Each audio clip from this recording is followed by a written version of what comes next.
Welcome to season 3 of The Skinny. I'm your host, Serge. So many things happening all at the same time. Incredible conversations and movements that have been ignited and reignited. Much to learn and even relearn. This season on The Skinny, we dig deeper, cutting the fat and getting right down to the nitty-gritty on topics that impact our lives. I'm so excited to highlight amazing stories and facilitate impassioned voices and conversations, eager to share, learn, grow, and evolve with you into more amazing, enlightened, and empowered souls. So come on, honey bunnies, let's do this.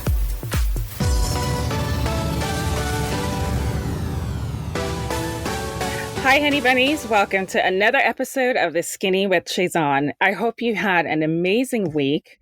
If this is your first time with us or you're returning for another week of love with us, my sincerest thanks to you. Sewing, designing, quilting, crafting, and making is an art that is limitless, priceless, incredible, irreplaceable, and extremely rewarding and therapeutic, with the full capacity of giving you gray hairs along the way. I'm just going to be honest.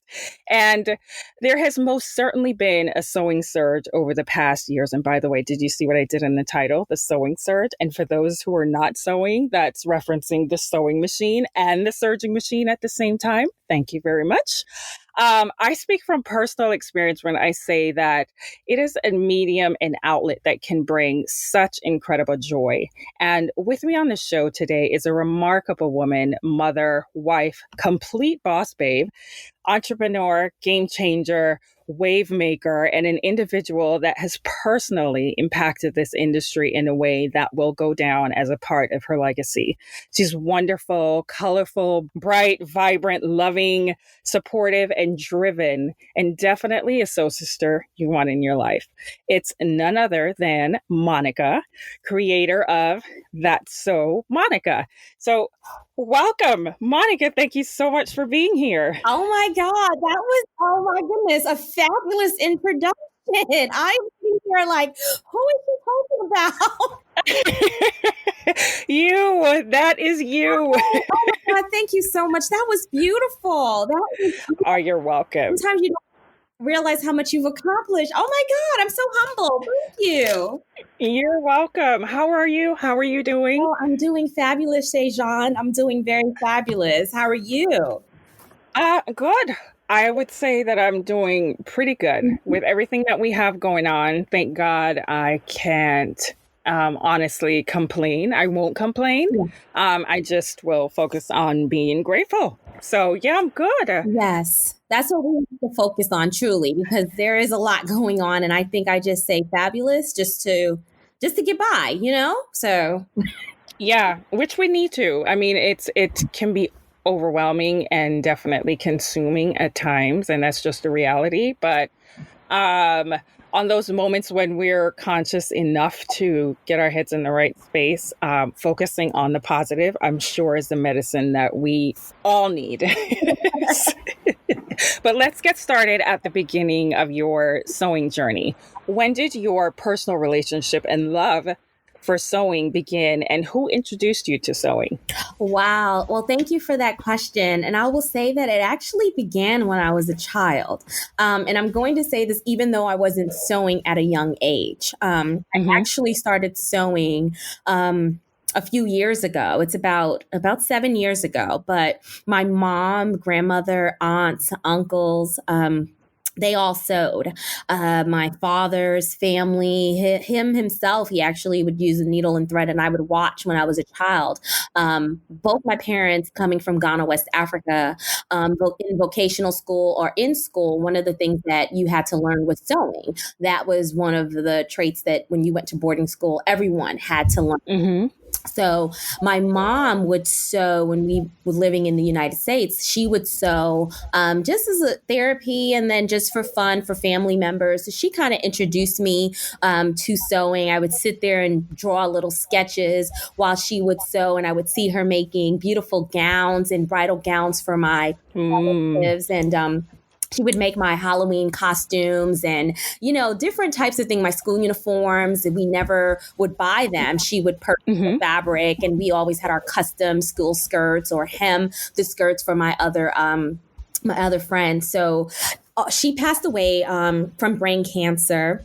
And I'm so sorry. thank you. In 2003. And in 2013, to honor her, the 10-year anniversary of her passing, for Mother's Day, I had decided to take up sewing because I felt like, it's been 10 years and I felt I feel connected to her, but I felt like I needed a little bit more of a connection. And Mm-hmm. one day I was online and I started searching and looking for sewing classes in the area. We had just moved to Texas, and Mm-hmm. I came upon the local ASG.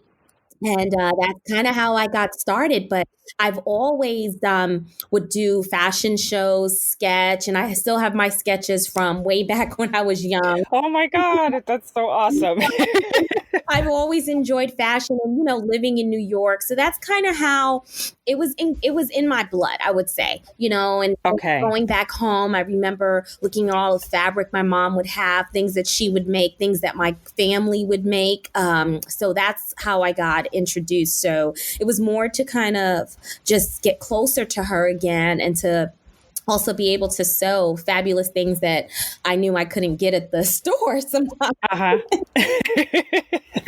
Okay, so this may be tricky, but what are your three most favorite things to work on and create? Wow. Mm-hmm. Ooh, you have some good questions. Okay. So, what are my three favorite things to work on and create? Okay. So, I love blouses. Mm-hmm. Well, I love dresses and anything long. So long dresses, I love doing that. So dresses, blouses, and I definitely would and add pants. Now that I finally have mastered pants, I would say pants. If not, it would be a toss up between blazers. Okay. And your work is amazing just on your platform, the way that you're able to manipulate fabrics and just create an energy from your clothes. It's like a vibe. You can see someone that's wearing something. It's like, okay, I saw her, but then you see someone and it's like, oh wow, she looks amazing. And it's like like documenting and you remember that person. You mean, oh, the one that had the yellow pants and the polka dot shirt and the da da da. That's you. Thank you. I love, you know what? I love all the pieces that I've created thus far, though I feel like they haven't been as many as I would like because I don't have the time to sew as often as I would like. Mhm. But I mean, I want to wear them every day. So that's the best part of it. And sewing in itself is a remarkable art. And people that sew typically say that they love creating and giving life to fabrics they consider to be beautiful. So, growing up in Jamaica, for me, I was also in the same type of situation where my uniforms were going to be made. And, that was pretty much a norm. And I was familiar with like common titles like the seamstress or the dressmaker, tailors, and designers. Um, when I heard designers, then it was like, New York, America, all of that kind of stuff. But there is such a great respect for the craft because it was a very normal part of our lives where you would just go to the seamstress or the dressmaker to have things made. And those four names are pretty much all I was Mm-hmm. comfortable with, not necessarily comfortable, but that I knew: seamstress, dressmaker, tailor, designer. And now that's way more expansive in terms of terms and titles. And there's quite a bit of range from some of them are not even in the dictionary. I personally like sewist because I feel like I'm an artist and now I love to sew. I've been sewing for the past year and a half, self-taught. But I feel like sewist is like a merging of artist and sewing. So, but do you have one that you prefer to be identified with or one that you just personally like? Well, I'll be very honest. I agree with what you said, sewist. I consider myself a sewist because I feel like with the seamstress, it's a different definition. And I remember when my mom would go to the seamstresses and she considered herself a seamstress, and, for hire. And I feel like for me, the sewist is more of, is the way I see art, just like you said, and how I like to visualize the clothes that I'm wearing, because I don't want the clothes to wear me. I wear the clothes. So I love the term sewist, I would say. Okay. And because I don't know if it's the same for you, because I understand, or maybe it makes sense to me that like a seamstress, this is her paid job. Yes. Yeah. Is that how you see it as well? That's how I see it. It's a Okay. job, definitely for hire, where I see, for me, when I say I'm a sewist, I'm more of a home sewer. And I don't like to go by the term home sewer because, yeah, I don't know. I just seem sewist is just more, it helps me create that art as well as fashion that I love and incorporate. And then I'll let people know, no, I don't mind designing, but I'm not a designer, you know? Right, right. But I also am not a seamstress because I'm not doing this for hire. It's more of my love for sewing. And when I see a pattern or something that I want to create in my head, or something that I saw that I actually couldn't afford at the time, then I'll go ahead and just make it. For many, many years, sewing was considered, or has been considered still, but by some, a lost or dying art.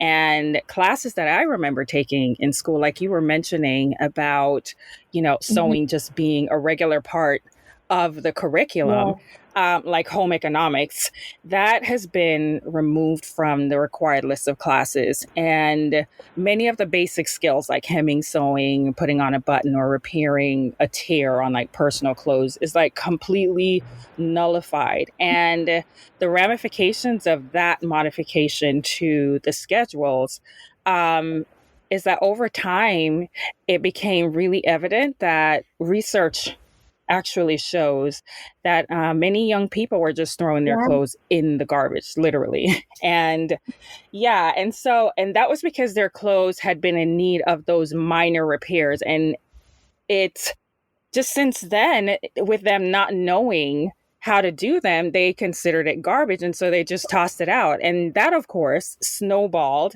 And there are actually stats showing that 95% of the 3.8 billion pounds of textiles that's being dumped annually could actually be recycled. And they have minor flaws, if any at all. And so it's so interesting to me that people actually keep stats of these kind of things, but the domino effect, and they're able to trace it back. And I mentioned landfills a lot because I am really interested in how our environment is affected by our actions. I wanted to quickly elaborate just on the landfill a little bit. From time to time, when I do talk about it, I don't feel like I go deep enough to explain why, but these decomposing textiles, they release this methane into the air. And methane is this harmful greenhouse gas that contributes to global warming. And how this affects us is that the dyes and the chemicals from all of these textile wastes, they actually get into the soil from the landfills, and it contaminates our water supply. And so I wanted to quickly add that in because I've mentioned it on previous episodes, but then I get questions back. So I wanted to elaborate on that a little bit. Though with our consciousness of what we're doing and our actions with our clothes and textiles, then we kind of slow that process down a little bit. So definitely. And I'm glad that you're passionate about that, because I think that that's important that we talk about it. Because even as we sew, and I know for me, when I'm sewing and all of the scrap fabric, I actually have bins of scrap fabric. Because I want to decompose of it in a natural way because of global warming, but also because I sometimes want to repurpose it. And I kind of find different things to do with it, like stuff it in a pillow or stuff it in a variety of different things, so I'm not wasting. And typically when I purchase fabric, unless it's Ankara fabric, I try to purchase exactly what I need, and then just a little bit in case I make a mistake. So I always try to be conscious of that. And typically when I see friends who are sewing and they're cutting fabric and they yard left, and I'm like, "What are you? You're not? Oh, we don't need it." And they throw it out. I'm like, "No, we have to have scrap." So I go digging in the trash bin, taking out their fabric, and then they're like, "What are you going to use it for?" I said, "Well, and I try to explain." So no, this is great that you're using your platform to talk about that as well. And I'm so excited that you mentioned it because that's something that I heard about, that in history, that's what used to be done with like old clothes and old fabric, is that they actually would use it to stuff furniture and to stuff pillows. And that was how they gave that extended life to it. So hearing you say that you stuff the pillows and stuff, it's like, yes, there's so much we can do. And you have like amazing companies like Fab Scrap in New York, where they are a company that gets all of these fabrics that are left over from designers and other showrooms. And then they actually try to extend the life by making it available to crafters and sewers. And so see, Monica, that's why I love the things that you are doing to bring people together and to teach them such an amazing skill. And the joining and union that's formed during this time. But let me not get ahead of myself. Okay, hold on. So I sometimes wonder if the outlook of the art of sewing may have played a part in the school's decisions, along with the money, of course, to then remove these classes, or just a part of this curriculum that was such a norm and benefit to people in such a huge way. So at any point before you personally started sewing, and I know you're exposed to it with your family, but did you also consider it like a lost art or dying art? Definitely. Unless you said that you wanted to be a fashion designer. That was it. You didn't really see it. I had to learn how to mend my buttons, and at school, sometimes when the uniforms would come out, that's how I learned to sew. Also, I would do hand sewing. So when my friends' buttons would come off their shirts, they would hand it to me and I would just sew it. But I did see that as a lost art, and I would have loved, had home ec been available, I definitely would have taken it. And I think I would have got into sewing a little bit more, or even just paid attention to it when my mom was sewing. I think because in Ghana at the time, and when she had moved here, sewing was something that you did if you did not go to school. It was vocational school. So for those who did not want to go to university or finish secondary or form school or high school, that's what we would call it then. And so to her, it was like, no, go to school, go to college, learn. What are you doing sitting here watching me sew? Yeah. Get in your books, do those things that you need to do to make money, because this is not something that's going to make you money. They didn't see it as, oh, you want to be a designer, what is that? Yes, exactly.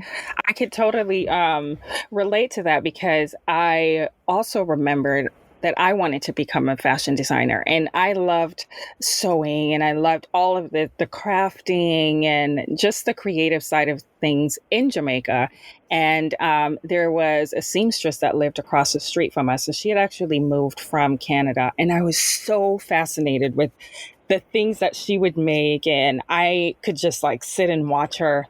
You wouldn't hear a peep out of me, because I would just be like so engaged in all of the details. And when I moved to America, then time went on, and then I got a better understanding. And then I remember my mom bringing home a magazine, because she knew how much I loved just the whole fashion world and the beauty and all that stuff. But I was still young at that time, so I didn't have like a clear understanding of the career of a fashion designer.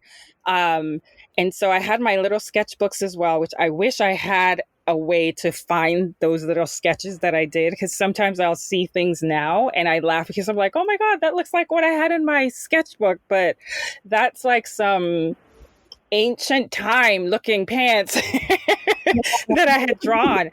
But it is something that it's so incredible, and it's such an amazing art, because when I went on to college now, I was saying my mom brought me a magazine, and it was about Donna Karan, and it gave like a quick rundown in the article about what she did, what school she went to, what she had to do. And she elaborated on so many details that it helped me to identify that, oh, this is what it's called. It's a fashion designer. This is what I want to do. But when I actually went to college and I was talking to the career advisor and letting them know that this is what I wanted to do. What classes do I need to sign up for? And I remember them telling me, which sticks with me all the time, that's not a guaranteed career. You need to think of something else like teaching or nursing or something. Like, I was totally thrown upside down because that's all I wanted to do for my entire life. And so that derailed me from something that I thought was just my destiny. I felt strongly at that time. And yeah, it was looked at that time like, oh, so you want to go to school for fashion designing, but really what you want to be is a seamstress? Like, you don't have to go to school for that. You can just go make clothes. But it's like, no, in my mind, I knew it was bigger than that. And I wanted to do more than that. But just in reference to what you're saying, at that time, there wasn't like a respect or this reverence to the craft like there is now. Yes, exactly. Definitely. And what does it mean to you now that you've been doing it for the past 7 years? And what role does it play in your life? Well, it plays a very emotional role, I would say, because this is the only way that I feel connected to my mom. In a deeper way, because I know she shared that love for sewing. So for me now, sewing is a way of life for me. That's all I think about, honestly. It's so interesting because I'll sit in meetings, planning things for my job. And then if you turn to the next page, you'll see sketches, you'll see designs, you'll see pattern numbers, you'll see, Yes. work. Then you'll see some doodles on another page. And it's like, I just can't wait to get home. Yeah. To sew. But then I'm so exhausted, from work and family. Then it's like, but it means a lot because I feel that not only have I met a whole newfound community of sewers, however we deem ourselves, right? But these have been some really great relationships and friendships that I've developed that I would never think of. And we all share this love of sewing that has brought us together. So it truly means a lot. I'm passionate about it. I light up when I talk about it.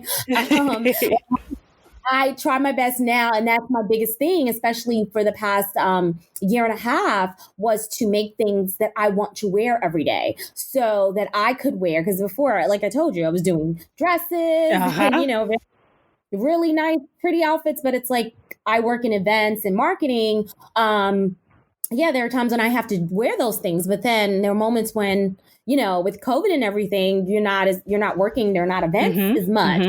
So I'm like, okay, when I'm going to the supermarket, I want to be able to wear something I made. It's something to be said when you are walking around and you're like, somebody, oh, that's nice. Yes, I made it. There's this sense of pride that comes from, this is like my creation. Yes, thank you very much for acknowledging what I just made, by the way. When you say, and it has pockets. Exactly. And by the way, oh, wait, come back. Let me tell you a little bit more about it. And then they size you up and down, and you're like, okay, oh God, pray there's no thread that's sticking out. Yes. Looking at you differently. You made that? Really? So because I finally started teaching myself to sew a year and a half ago, I made that decision. I so excitedly and probably annoyingly to some share my designs and sewing ventures, because everything that I'm doing right now, because it's still pretty new, is like my first time. It's like, oh my God, this is my first time putting in pockets and pants. Oh my God, this is my first time putting in a zipper. So, but I then get asked quite a bit by others, like, would you make this for me? Do you make clothes for other people? So I know this is like a running joke about those questions in the community. And I did see the other day, which I laughed, Mr. Domestic's platform. And by the way, Mr. Domestic, for our listeners, is an incredible quilter and sewist and crafter. But on his shirt, it said, yes, I sew. No, I won't hem your pants. And so do you sew for others at any time or just yourself? I have to laugh at that question. So I'm going to say no, and I'm going to say yes. Okay. A big emphasis on no. 95% no. The 5% that's the yes is, if it's my best friend, a family member that needs something, yes, I will do it because I know either they're in a pickle or it's a special occasion. For instance, one of my best friends who recently finally was able to conceive and have a baby, and she wanted a robe type of look for the baby announcement. And of course, because that was a special moment and I wanted to be a part with that. Yes. And then for the baby's birthday, I can't stand tulle anymore. I had a tulle. That was my first project with tulle, and let's just say that the Plano ASG decided to put no tulle as the first project because of me. That was the rule, no tulle. But she asked, "Can I make a tulle skirt for her and her daughter?" I'm like, "Oh my God, girl, you know." But okay, it's my best friend, sure. But I remember when I first started. When I got my new job, and I said, they found out I sewed. My coworker brought a bag full of pants and said, "Can you hem these for me?" And I looked at him and I was like, "No, I can't." And he's like, "Well, why?" I said, "Because I'm not a seamstress." "Well, you sew." And I said, "Well, yeah, and you can take those to the cleaners." "Well, it's more expensive." I said, "Well, I'll probably be more expensive too." And that was that on that. And I'll be very honest, and I don't think I've shared this with anyone. I don't believe, besides those who know me personally. I've always had a fear that I would make something for someone, and as soon as they were wearing it, everything would just start like falling apart, and they would end up naked. I don't know. But that was like a reoccurring dream. So that kind of like blocked me from even doing that. I wanted to do skirts at first. I actually had an Etsy shop. So I was sewing for people. I was doing bags because you can't do anything wrong with bags. You don't have to size anybody up. You can just make it how you want to make it. And if they buy it, they buy it. Right. And then, to be honest with you, it's the time. I have a very heavy schedule. So because I don't even get a chance to sew for myself, it's really difficult to try to do anything for others. Yeah. So besides my family, in which I have to make something for my son. He's left. I need to make something for him. I've done something for my daughter and my husband, but not as much as they would like. I can totally understand, because for me, I also feel like the anxiety and the idea of making something for someone else and going through that process of, no, tighten up here, or no, can you adjust this, or I make it and then something is wrong with it, or it doesn't look the way that they thought it was gonna. That's just like so much where it's like, okay, no, I'm just gonna continue over here in my little corner making stuff for myself.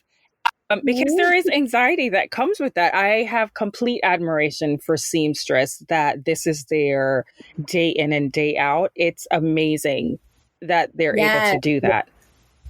It is. And I'm going to prey on myself on that reoccurring dream when I do ever get time, because I would love to see, some things that I make on people. And they light up, because I have made a few things, like some skirts and a few different makes. And when they wear it, they're wearing it proud. So it's a different feeling when is wearing something that you've made.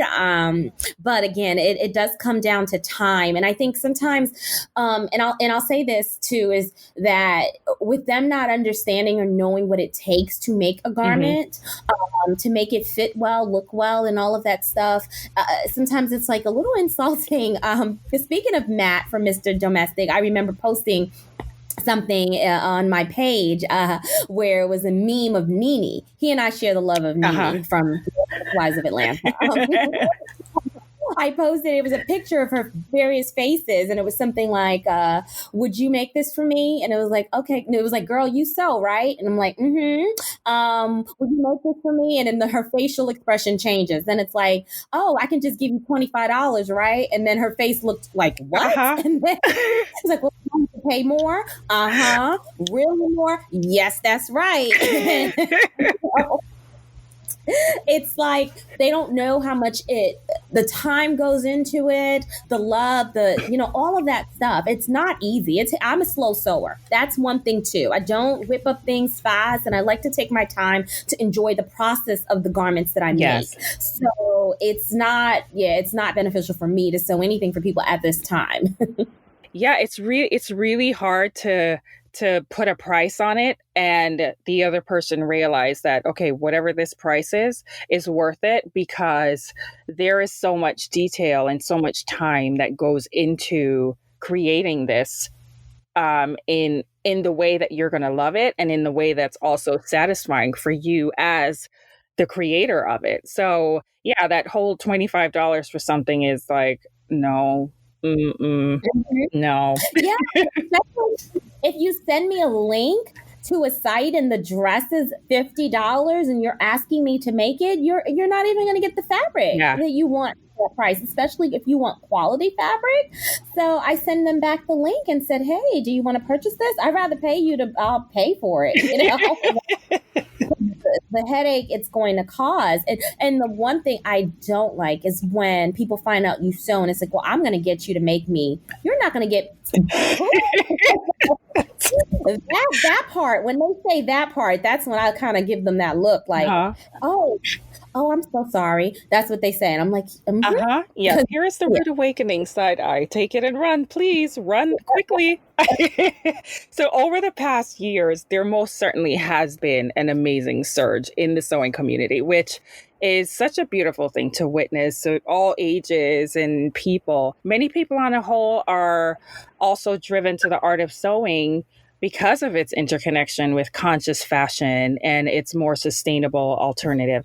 And also because of the many boycotts that are happening with their intentional disassociation with fast fashion. And so there are just countless incredible platforms and blogs that have been created in support of sewing or to show the sewing world, and tons of hashtags, of course, to explore if you want to look at it.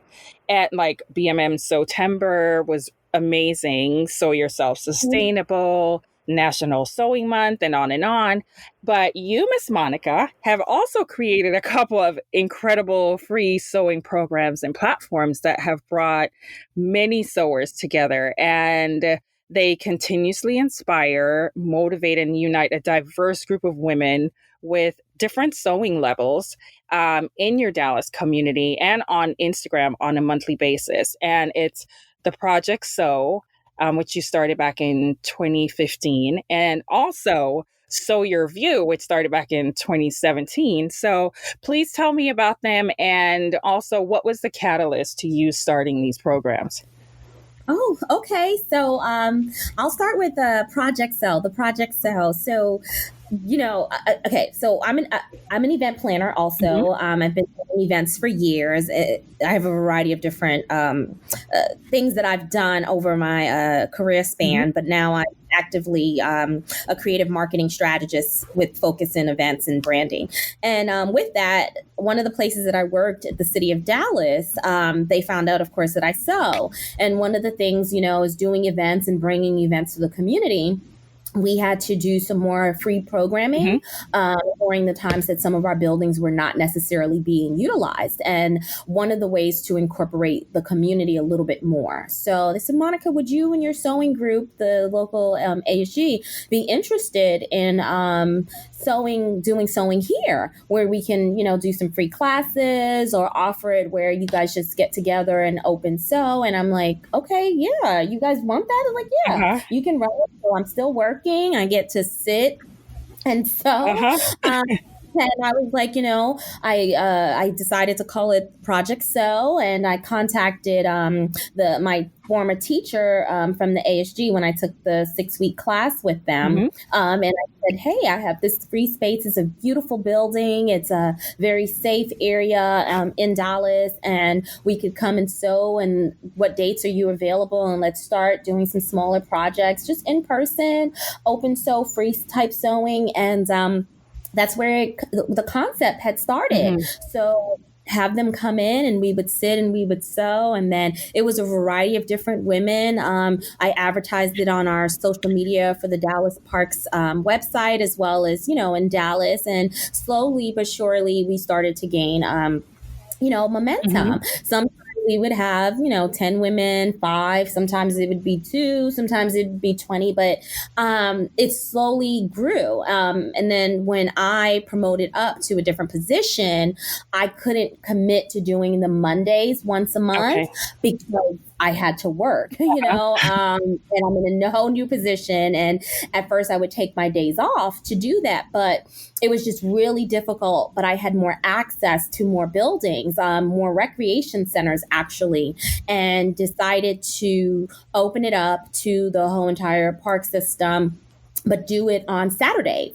So when we moved to Saturdays, at first it was a little change because everyone was kind of used to the Mondays, but it was so hard because they also had to take off. So that was their therapy too. For some of the women, it was like, oh, I get to take off and come and enjoy, So when we moved to Saturdays, we had recently purchased a new house. So I'm like, I got a new sewing room. What is the purpose of me coming? Weekends and pack this up when I can just sit and sew in my house.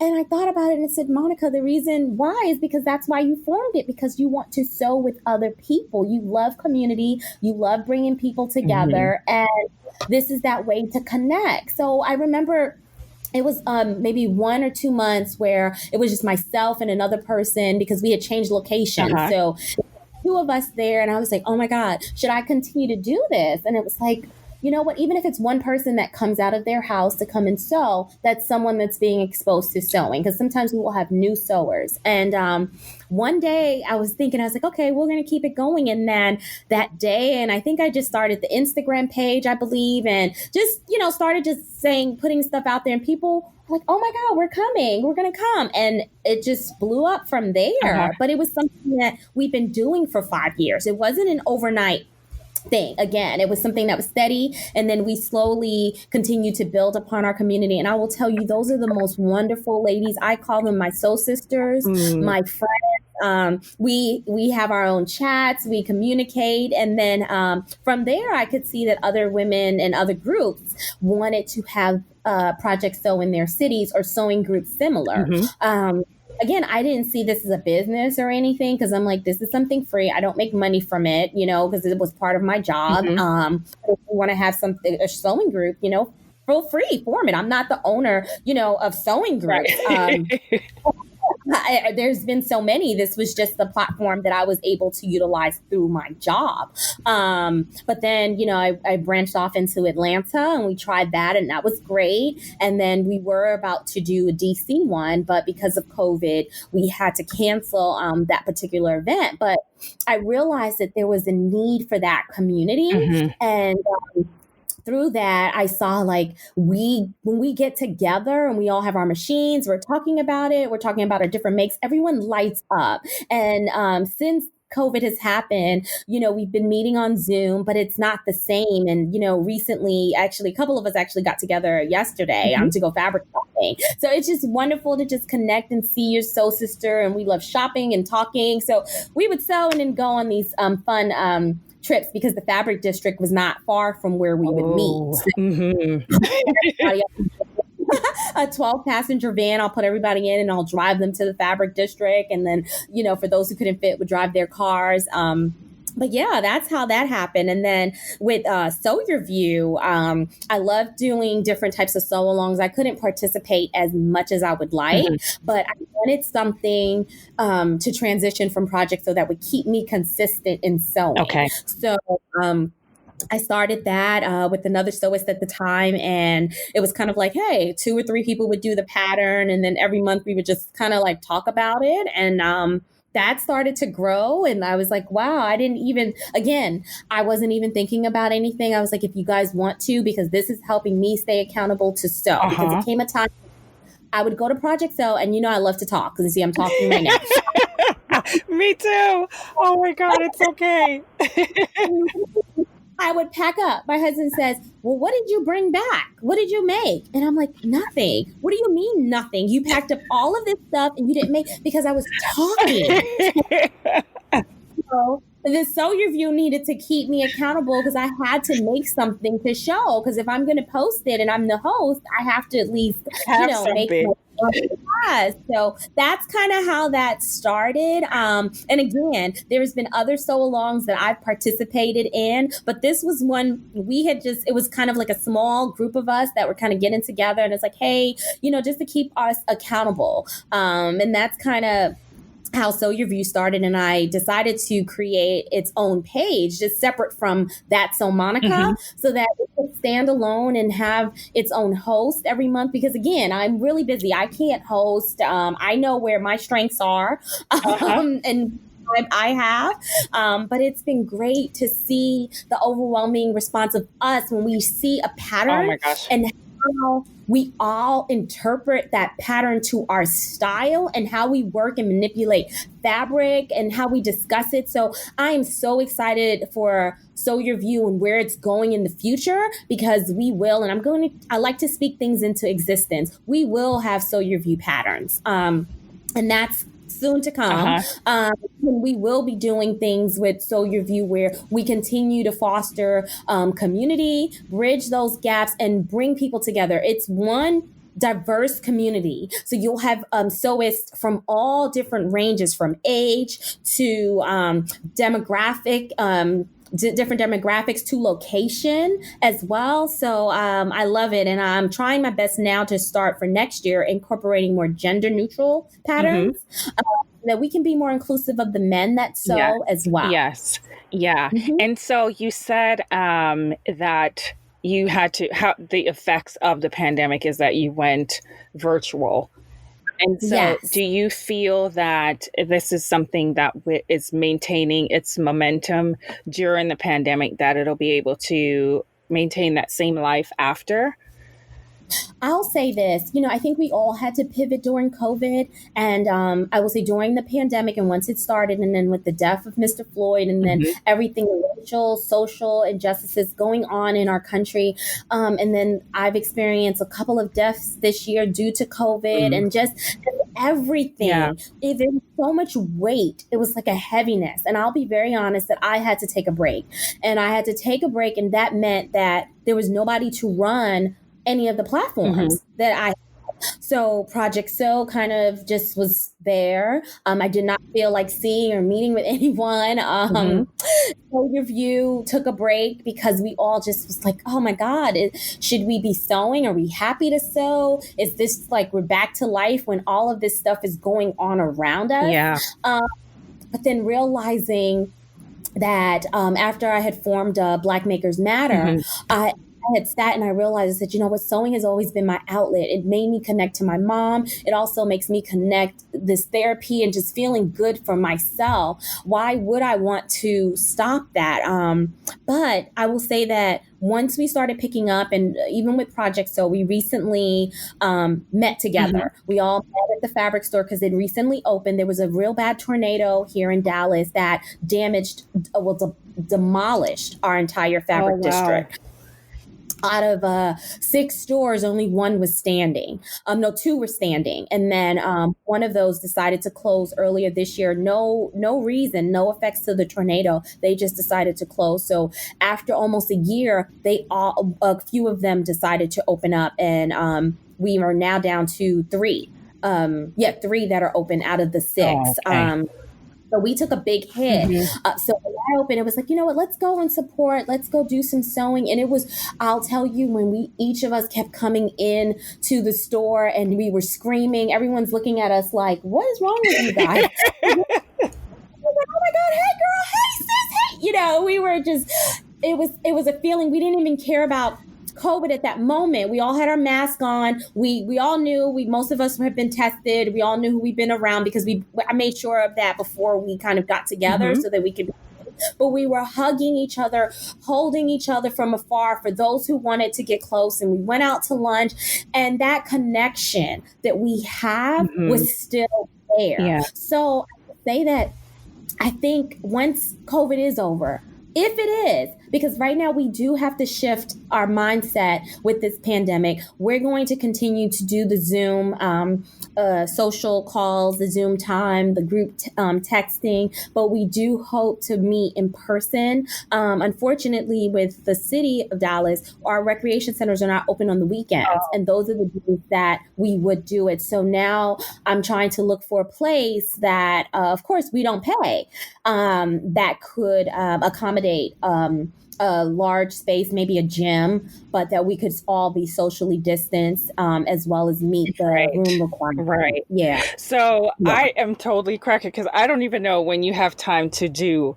I can't even understand the time schedule that you keep, because in addition to that, you lightly touched on it, but you're also the creator of the amazing coalition of Black makers. You, along with 25 other creators in the sewing and crafting community, came together and launched Black Makers Matter. And within 24 hours of you pulling the trigger on it and uploading your first post on Instagram, announcing your presence, your goal, your mission, and that was on June the 5th.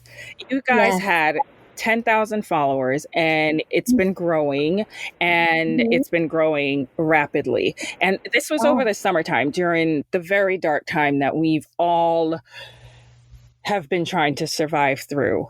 With George Floyd and everything before, leading up to that, and after. And it's just been quite a difficult time. And I can relate to what you were saying, where it's like you're torn between, is it okay for me to feel happy about my sewing? Is it okay for me to be, so it's such a weird time, because not only with sewing, but just in so many other areas, like you're not sure, you just don't know what to feel. And so first, I must say that I am so incredibly proud of you. We've never met, but I definitely, from a distance, and even with speaking with you now, I'm so incredibly proud of you and your swift and tenacious execution of this coalition. That's just my 2 little cents. So may you elaborate and share a bit about Black Makers Matter, and what was the driving force behind its inception and the launch? Oh, wow. Oh, my gosh. Oh, well, first of all, thank you for those kind words. I love you. We have not met, but I am in awe of all of the creations, and I can't wait to see the more things that you create with your love of sewing. Thank you.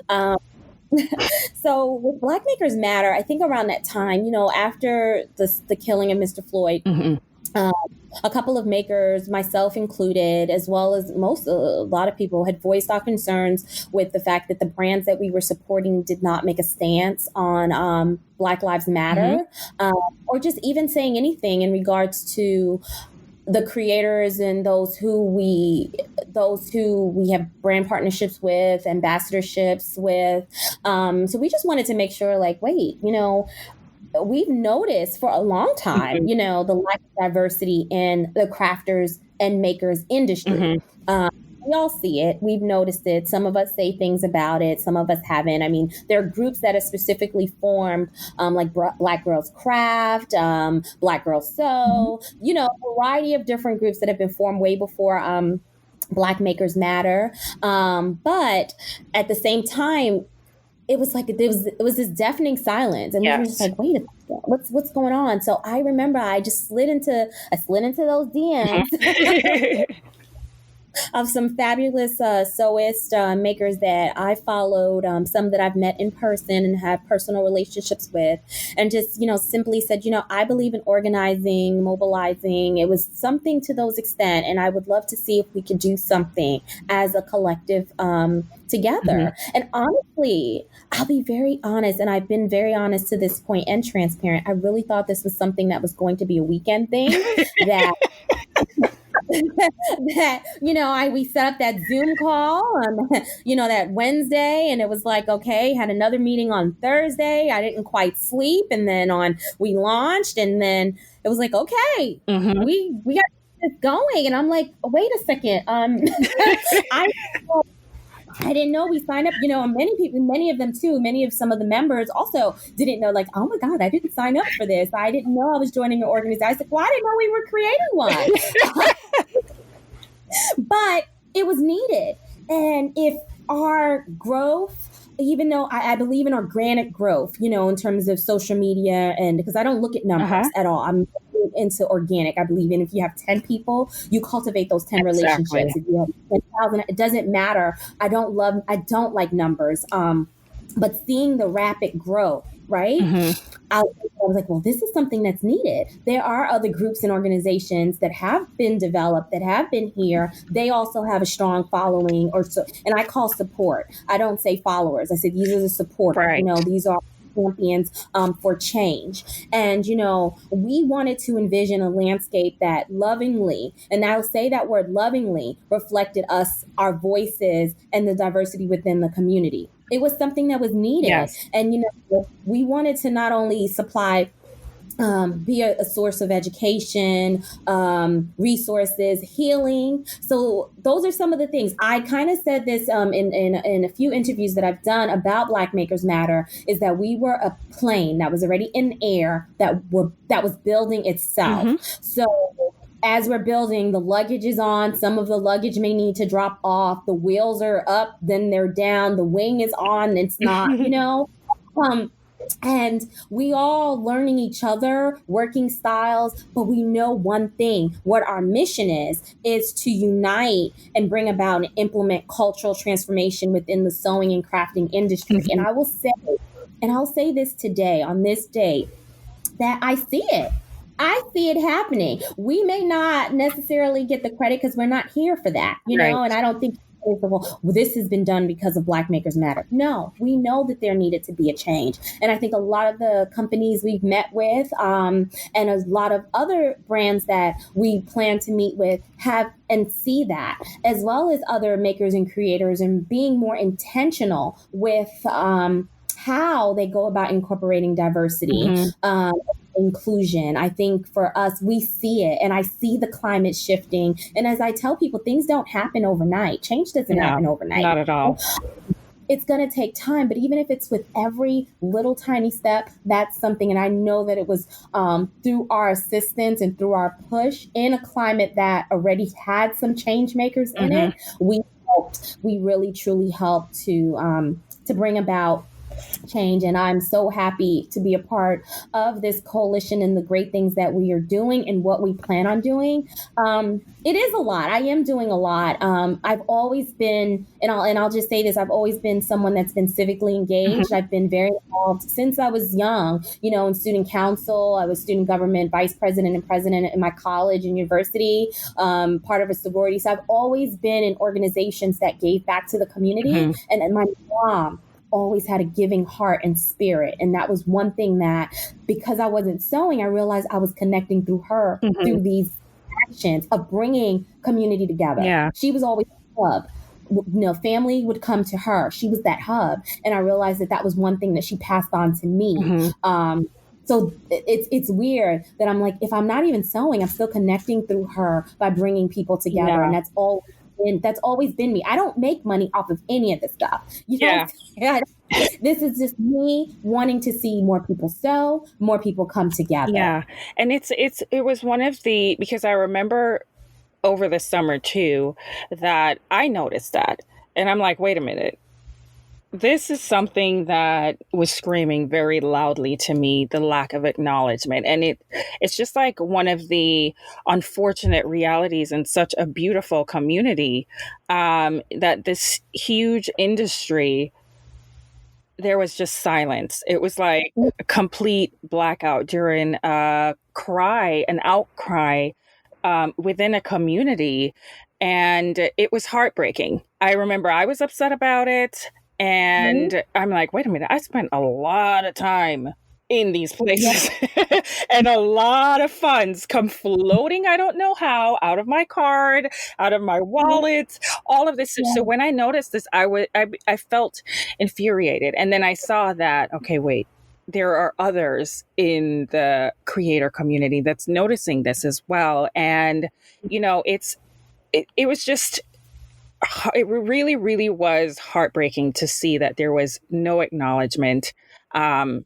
that was made at all. There was just not, it was just business as usual. And it was really a bunch of intense weeks and months that we had over the Yeah. summer. And it's like these companies, large and small, along with people who were standing in unity as allies and accomplices with the Black community and Black Makers Matter and what was happening. And um, the reality is that we also had a lot of performative activism, which refers Yeah. to, the activism done just to increase their social capital rather than because of their genuine devotion to the cause, Yes. which is, aka slacktivism. Yes. And Yes. yeah, Yes. because there was just so much of that. And some of the larger companies, it was just mind boggling that they did nothing at all to like acknowledge the times. And there's so many loyal customers and ambassadors and collaborators that were and are in the heart of the horror and the Yeah. community that was taking place. And this, I wanted to talk to you to find out because I know that a few years ago, you had actually had the opportunity to meet with the higher ups and explore and see the inner workings of a couple of these companies, McCall's and Simplicity in New York. Mhm. So were you surprised and or disappointed by the lack of acknowledgement? So I will say yes. With the sewing companies or the pattern companies, I didn't take a stand in terms of where I was boycotting them, Hmm. but I did have a conversation with the CEO. He called me personally, and at that time, I said, you could have said something, and he acknowledged what that they could have done a little bit better. Hmm. So that's why we ended up meeting with them. So there are some changes that are coming to that company that I can't speak on at this particular time. Hmm. Um, but things are, I believe, moving in the right direction. But again, change does take time. Yeah. We acknowledge that it was a pattern. And in the past, a lot of the community, when you look at the pattern, when you look at marketing, especially myself being in marketing, you have to be intentional with some of the things that you do. And then sometimes there's just like, were you not even thinking, Hmm. Hmm. we didn't like an image, and we texted him and sent him a message, and it was like, okay, yeah, that image was removed off the site. It wasn't removed from the stores because they were already shipped, but it was removed from the site. And imagery is very important. So I think for us, when we met with that group, we were very honest in some of the things that we thought could help, and to make some change Hmm. in some of the things that you can see.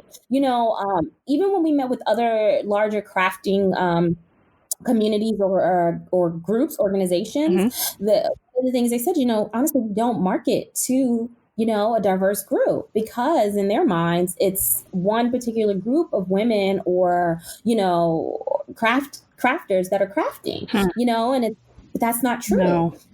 We know that, we see that, and we didn't realize that we were doing it. And then a lot of these places don't have a diversity or inclusion person.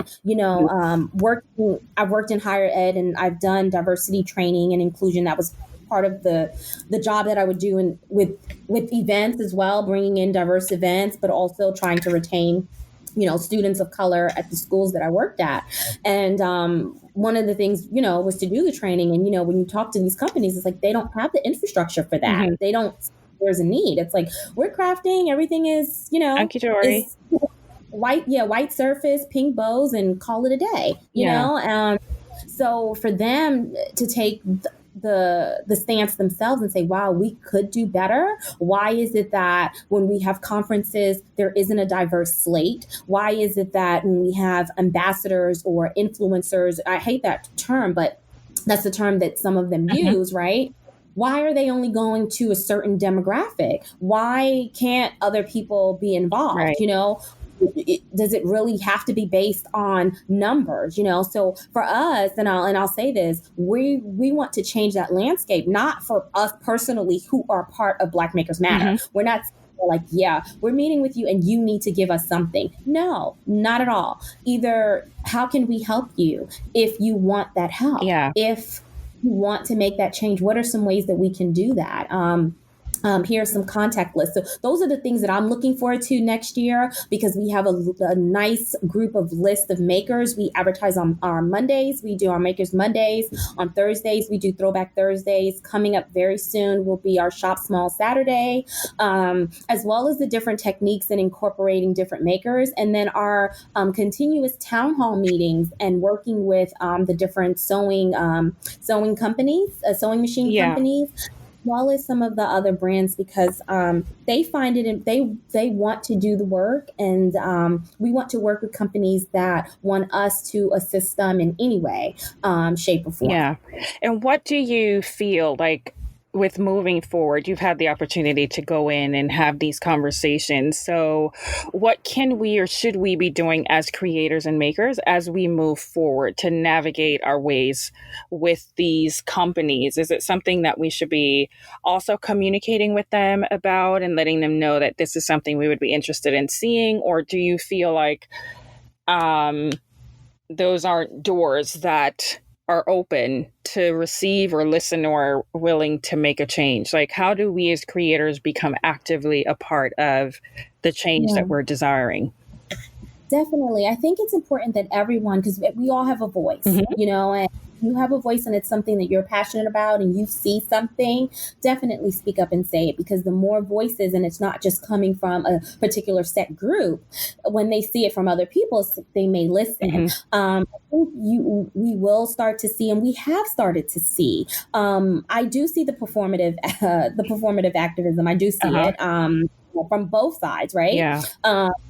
But I see that people are really wanting to make that change. But just like with any movement, you know, we know it's not a moment, you know, this is not just one little moment in time. And I think for some, you know, as the holidays come around, as, you know, the election, 2021, will this still be a strong focus for everyone? And I would say for the makers, if you are really passionate about seeing that change, continue to do the things that you were doing to implement that. You know, if you see something, call it out if you're comfortable doing that. You know, we have a 3-facet rule within Black Makers Matter. We have those who want the seat at the table, those who want to build their own table, and then those who want to flip the table. And one of the things that I say when I'm meeting with the group is, you know, for those who want to flip the table, after you flip the table, what's next? Yeah. You know, after you build that table, what's next? Or if you have a seat at the table, what are you saying?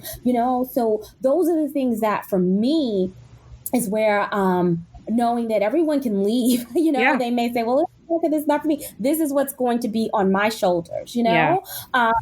So it's important for me to make sure, because I'm putting myself out there again. Yes. Because they could be like, we don't know what this crazy lady is talking about, and you know, but I'll still go on and do whatever I do, because it's not something that I was doing as a performance. This is something I'm passionate about. You hear it in my voice. You see it every day. I'm not just starting. I didn't start something to say it's for the community, because I've always been about the community. Right. You know, so for me, that's what's important. So I would just say with makers, transparency is important, and it's interesting because we can talk for a whole nother hour, because you see that there's some people who want that. They want that. How do I explain it? This type of attention. Yes. You know, in a way, some of it is great, and some of it is like, okay, they're seeking something, and it's like, what is it that you're seeking? Like, do this truly for me. That's what I do. I'm not seeking anything. I have enough on my plate. I really can't add anything else, but I am. You know, I have a new business venture. I can't say too much about it because I'm launching at a certain time, but it's something, again, that's for the community. And I wonder, you know, where I find the time, but I realize that when you're passionate about something, find the time comes, that, you know, because it's something that you're doing. It's like, it doesn't even feel like work because you're passionate about it. And when this starts to feel like work or burden, I have to take a step back, and I don't feel that way yet. But I know that what we formed was something we didn't realize we were forming. Right. So I know that weight. I know what it looks like. I know what it could feel like, where some people can say, what is it that they're doing? We're for you 1 minute, and then we may make a mistake, or we may not speak up on something that someone thought we could speak up on, right? Yeah. Oh, we're done with them. And it's like, wait, but really? And in this cancel culture, oh my gosh, a lot of people, they don't want to take that chance for some. And I'm like, look, you can cancel me all you want. No one can cancel me but the Lord. Okay, so because I'm still going to be here, because this is something that's true to my heart. Yeah. So it's different if it was like, so we're going to go through change, because again, we formed through something we were trying to change. Yes. But at the same time, we're working on how we're going to change the landscape and keep going, and whether or not it's still going to be a priority, which we think it is. And then if things are solved, right, if we start to see the diversity or the change we want, will there still be a purpose for us, right? Yeah, I definitely think so, because again, it's going to be a variety of different things that we're going to do. So I'm so happy of the things that we have planned. And I will say that there are going to be opportunities for other makers to get involved with Black Makers Matter. Again, we had 25 people, I had to try to manage, and, different personalities, different groups. And we were all passionate about one thing, but we realized that there were other makers, and they're like, well, why didn't you pick me? I'm like, it wasn't that. It had nothing to do with anyone or anything, because at the end of the day, we all are in this together. Yeah. You're a maker. If you're an ally, we're in this together to change that landscape. So you are a part of Black Makers Matter if you choose to be. We're going to provide ways where people can actually have that seat at the table with us, because we recognize that that's important too. Being in organizations, and when you have those who are not in organizations, sometimes they look at you in a different way, and I'm not put people on pedestals at all. So I want to make sure that this does truly feel like that community that I envisioned and that we envisioned as a group. Yeah. And the thing, the sewing community, it's like a huge, huge family is how I see it. It's surprising from my experience and observation so far, everyone seems just eagerly supportive of each other. And you work with a lot of makers and creators personally. What encouragements, advice, or suggestions would you give to anyone listening that may be interested, but very intimidated or hesitant to get started in sewing itself? Oh, wow. Definitely go for it. Just go. I always tell people, because people slide in my DMs all the time. And I message them back. I talk to them. Sometimes I'll do video calls. I had to really change with my access, because I was, and I'll say this, and this may sound crazy, but I was too accessible in a way. I completely understand. Where you're taken advantage of, or, you have a big heart, and then you don't realize that people's intentions aren't really what they are for you. Right. But I will say that I say go for it. My first project was a tulle skirt.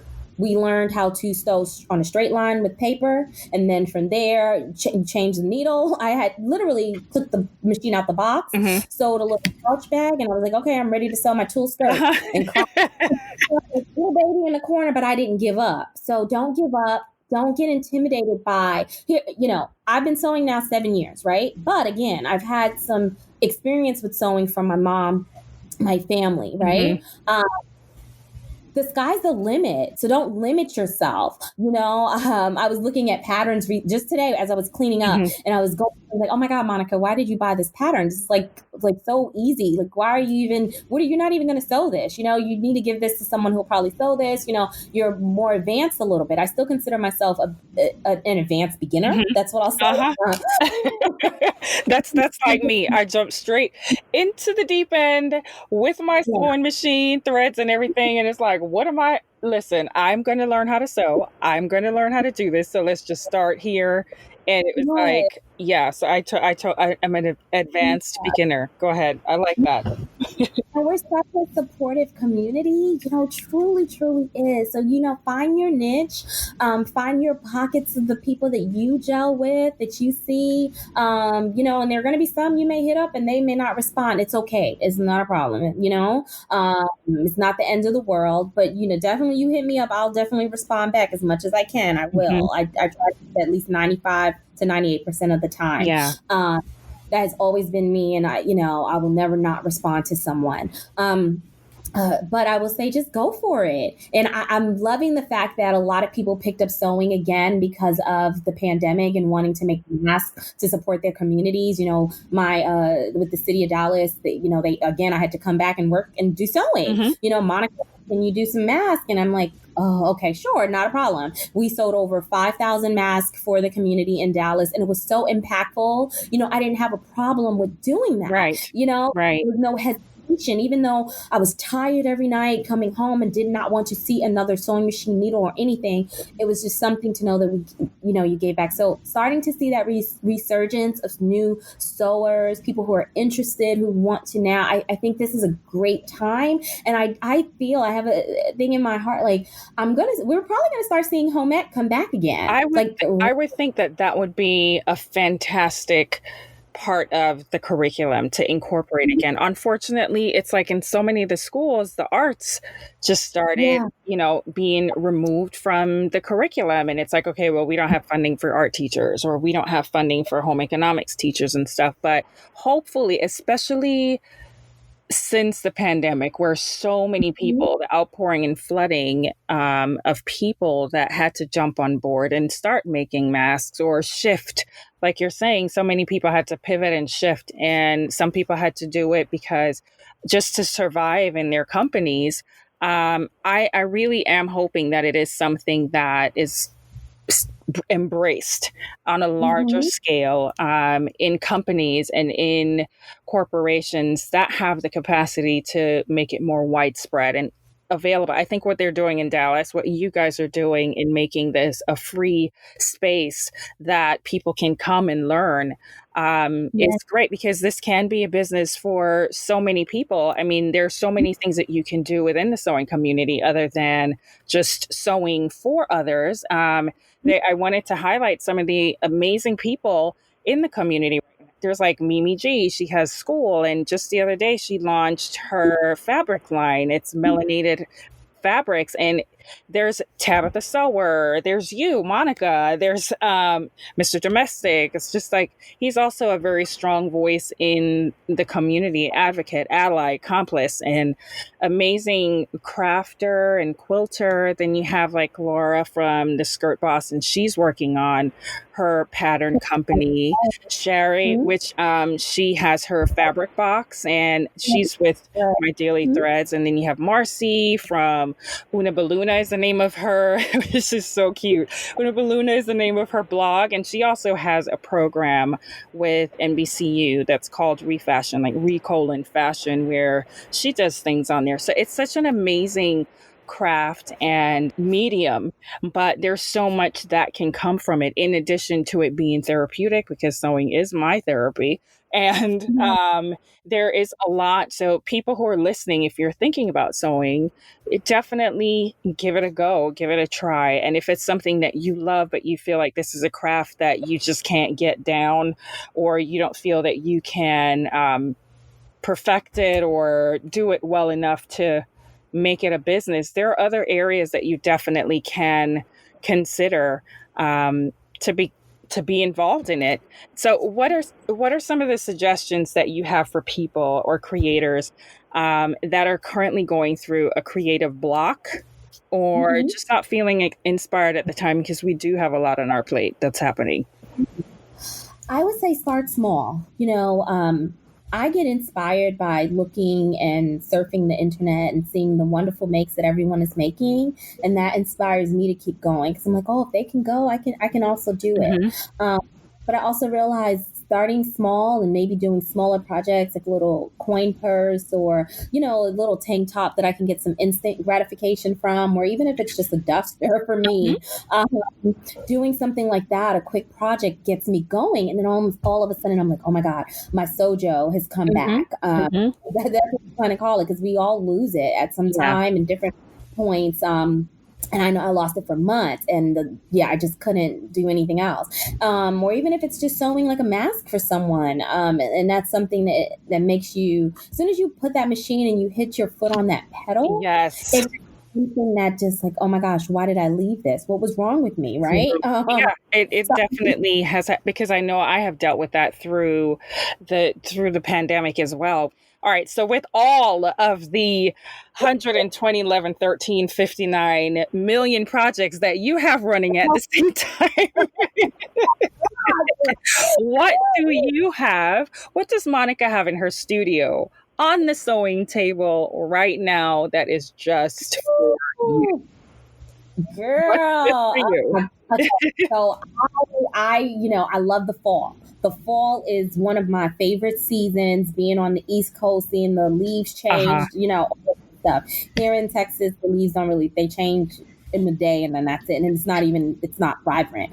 But I got some really gorgeous wool recently. I purchased fabric, and I'm all about support. So I've supported the different fabric stores that have just recently opened, as well as boxes and all of that stuff.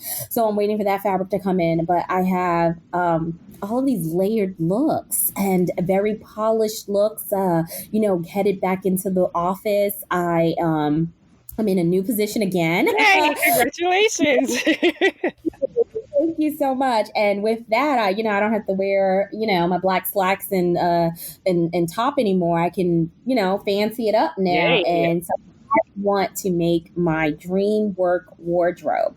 That's what's on my table right now. I'm cutting into this wool to sew this skirt, and then also my sew your view for the month. I'm gonna try to get it in before, because I'm typically late. I'm like usually pulling it on the last day. That's the reason why I post the pictures last, is because I'm at that moment, like finishing up the hem. Because I want to try to get it at least a little early this week to take a picture. But yeah, that's what's on my table, girl. All right.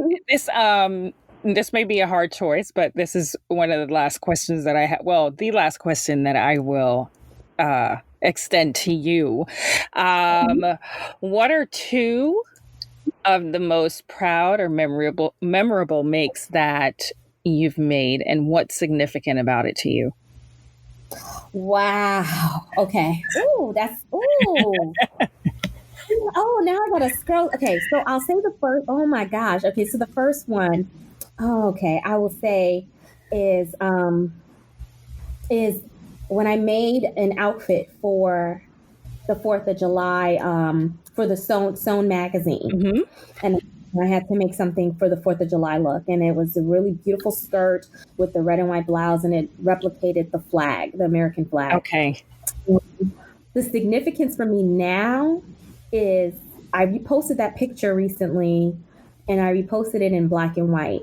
And the America that we live in now does not reflect, or I don't know if it ever really reflected, what it should be, So there's a significance for me in that, because it was one of my favorite makes. But just knowing that, where we live, how we're living, is, I want to be able to be proud of not only where I was born, but also just what's happening now in the climate. So that, I will say, if that made any sense, because it was a strong picture when I looked at it, and I remember a lot of people shared it for 4th of July. But I had to realize, like, wait a second, this is it's more to that. Are we truly free? Yeah.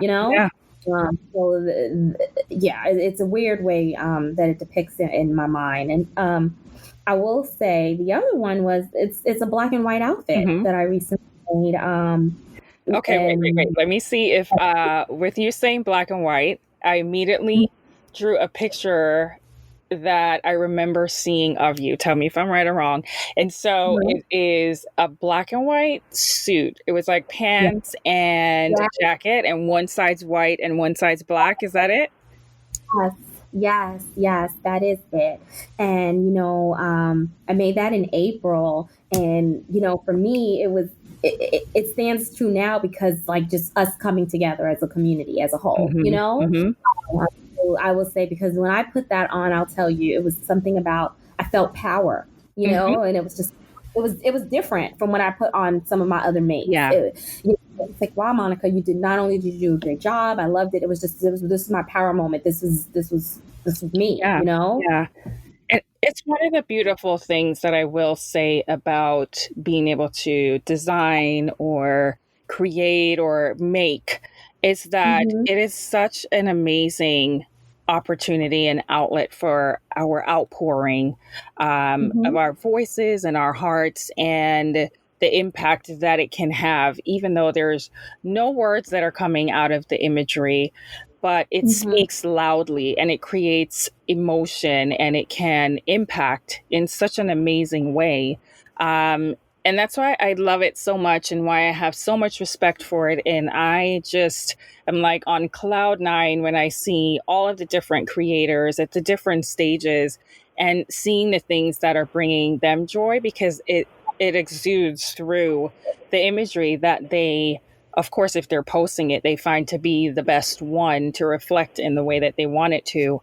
So it's such a powerful thing. Sewing is just not, okay, you're behind the machine, but it really is a powerful craft. And I definitely feel like if we lived closer, I have a feeling we could get into like some serious mischief while fabric shopping and sewing up some amazing designs and getting involved in the community and all of this stuff. But please let everyone know where they can find you and follow along with all of the amazing things that you're doing.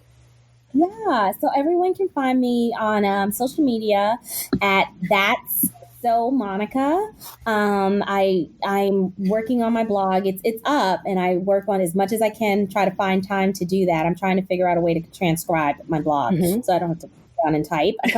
So at Sew Your View for the online sew along that you can participate in. That's at Sew Your View, and then at The Project Sew for in-person sewing and online as we start our Zoom in our Zoom meetings. And then also for the Black Makers Matter, it's at BLK Makers Matter. And yeah, that's it for right now. I have some other things in the work y'all be hearing about very, very soon. I have enjoyed this so much, Monica. My sincerest thanks to you for spending this time with me. This has been wonderful. And yeah, I hope that we can collaborate again in the near future on other things. Oh, definitely. I'm all for collaboration. So, girl, you send me, you let me know what you want to do, or we can come up with something. And once this city opens, we'll be up in LA because the Project Soul ladies will be traveling to go fabric shopping. Very, very fast. Well, beautiful people, that is a wrap on the Sewing Surge, the return of the lost art, the growing community, and the divide with Monica. Be sure to check out her website and Instagram platforms. You won't be disappointed. Her work and creations are absolutely incredible. I will also have the connection tabs and links and everything in the show write-up, so you can go to my website at chazon.com to find them there, or whatever platform that you're listening on. Within that write-up, we'll have all of her information.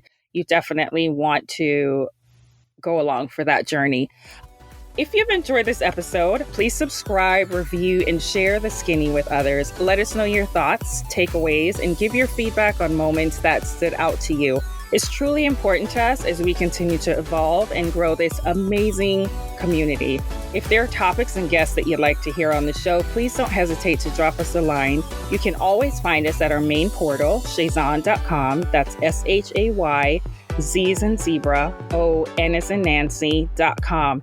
For all the goodies and latest updates on the show, head over to Instagram and follow the Skinny Podcast. That's SKINNI Podcast. And for a peek inside the life of the voice behind the mic, follow at Shazon.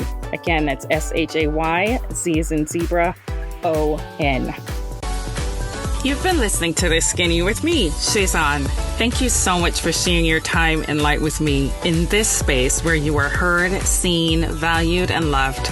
Never forget you're beautiful and deserve to live a happy and empowered life. Meet you back here for next week's episode. Bye, honey bunnies. Mwah.